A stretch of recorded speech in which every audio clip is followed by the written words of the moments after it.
Um, Hello everyone who's opportunity to see this video.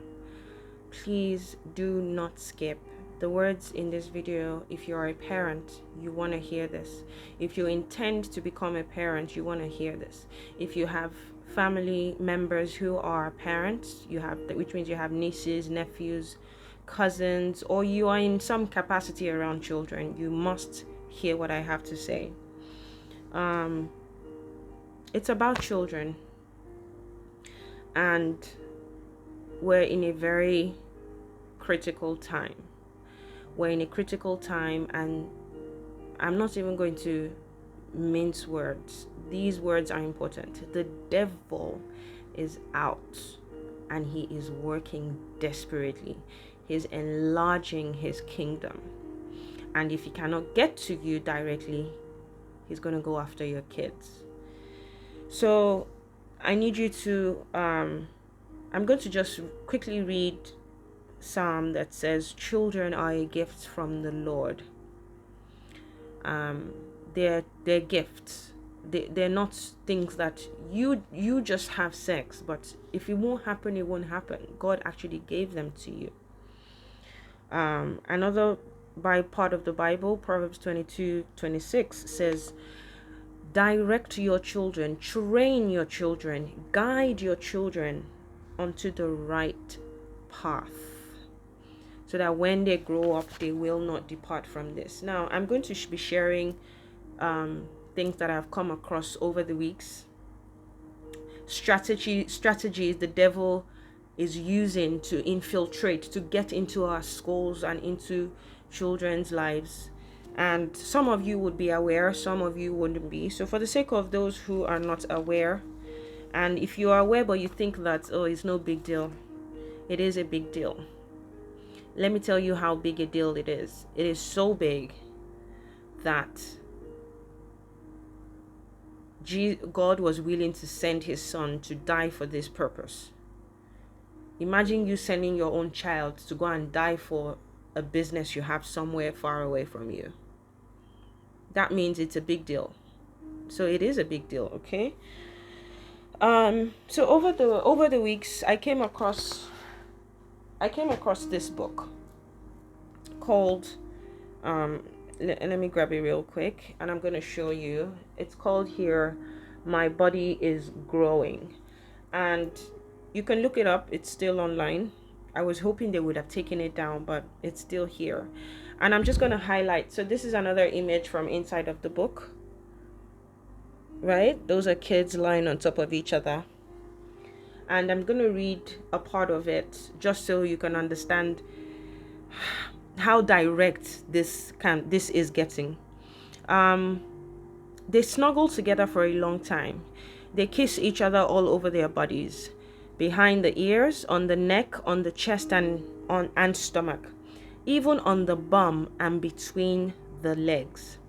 Sabrina's vagina becomes moist and warm, and Marco's penis gets very stiff. Then Marco pushes his penis into Sabrina's vagina, always in and out. I guess you understand how this works. This book is a guide for 4 to 8-year-olds. This is the kind of book that when you go to the store, you won't bother reading through, because you'll be so confident that it's safe for your kids. And these are books, as in fact, I came across this book through someone on social media who found it in her child's school. So they're in schools already, and schools are supporting it. Another thing I want to bring your attention to is Netflix. I thought Netflix was safer than YouTube. YouTube, I don't even think I have the time to go into how dirty YouTube is. Like, the devil is using all the channels. He's using all the channels that you can ever imagine.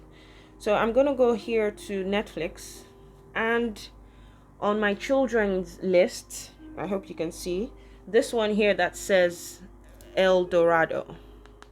It's a movie from far back 2000, so it's not a new movie. The new ones are They're the subtle ones. Like, they pass the message so trickily. You as a parent, if you're not careful, you won't get it, but it's entering your children. So in this El Dorado movie, The Road to El Dorado, I was watching with my children because I thought it was safe. I saw 7 plus, and two main characters from the cartoon, two men, plus then another lady who was clearly sexual, who was made this in a very appealing, sexually appealing way. And one of the men went off, and then the one was there. And you know what? I think you should just watch it yourself. But the man and the lady were together in a room making out. They didn't show that. They were not crazy enough to do that. But when the friend came in and met them, they showed the scene where both of them were all roughed up. So they were trying to, with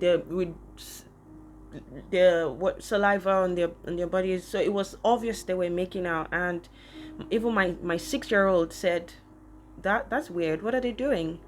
My son, who is 10, he already knows. So he was smart enough not to ask me, but I would have to have that conversation with him, thinking about it now. So the enemy is going after children. It is your responsibility as their parents to train them in the way of God. This is a command, and this is also to say that they will give you peace. All right? So even if you don't love God to the point where you want to actually train this child in his way, because he paid a costly price for that soul of your child, do it for your own peace.